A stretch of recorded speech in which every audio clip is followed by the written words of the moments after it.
ഈ സംഭവം കുറച്ചധികം ദിവസം മുന്നേക്കാട്ടാ. ഒരു തിരൂർക്കാരി ആയിരുന്നിട്ട് കൂടി ഇന്ന് വരെ ഞാൻ പുതിയങ്ങാടി നേർച്ച കണ്ടിട്ടില്ല. ഞാനെന്നല്ല, ഞങ്ങളിൽ പലരും. നേർച്ചക്കല്ല ഈ പോക്കെങ്കിലും നേർച്ച കഴിഞ്ഞിട്ടുള്ള ഫസ്റ്റത്തെ ദിവസം. നേർച്ച കഴിഞ്ഞാൽ 3-4 ദിവസം അവിടെ പരിപാടിയും കാര്യങ്ങളൊക്കെ ഉണ്ടാവാറുണ്ട്. അപ്പോൾ അതുപോലൊരു പോക്കാണ് ഈ പോക്ക്. ആദ്യം പാപ്പ ഞങ്ങളെ കൊണ്ടുപോയത് ഒരു അവിൽ മിൽക്ക് ഷോപ്പിലേക്ക് ആയിരുന്നു കേട്ടോ. ഇതാണ് ഞങ്ങളെ അനിയൻ. ക്യാമറ ഓണാക്കുന്ന കണ്ട അപ്പോൾ മുഖം പൊത്തും. ഞാനും അച്ഛൻ കണ്ണനും ഓരോ ചോക്ലേറ്റ് അവിൽ മിൽക്കും, ചേച്ചി ഒരു നോർമൽ അവിൽ മിൽക്കും പറഞ്ഞു. അത് കഴിഞ്ഞ് ഞങ്ങൾ നേരെ പുതിയങ്ങാടിക്ക്. പലതരം റൈഡുകൾ ഉണ്ടായിരുന്നെങ്കിലും ഒന്നിന് മാത്രമായിരുന്നു ഞങ്ങളെ കണ്ണുടക്കിയിട്ടുണ്ടായിരുന്നത്. 16Dയിലുള്ളൊരു റൈഡായിരുന്നു അത്.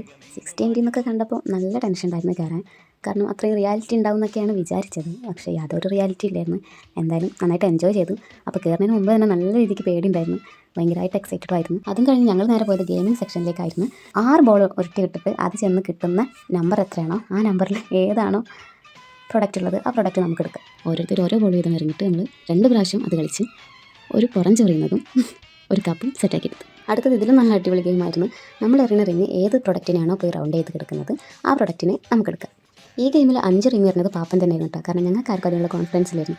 5 റിങ്ങിൽ 2 ഞങ്ങൾ സെറ്റാക്കി എടുത്ത്, ഒരു ഹോർലിക്സും ഒരു ബിസ്ക്കറ്റും. ദെൻ നേരെ വീട്ടിലേക്ക്. അപ്പോൾ എപ്പോഴും പറയുന്ന പോലെ തന്നെ ചാനൽ ഇഷ്ടപ്പെട്ട സപ്പോർട്ട് ചെയ്യണേ.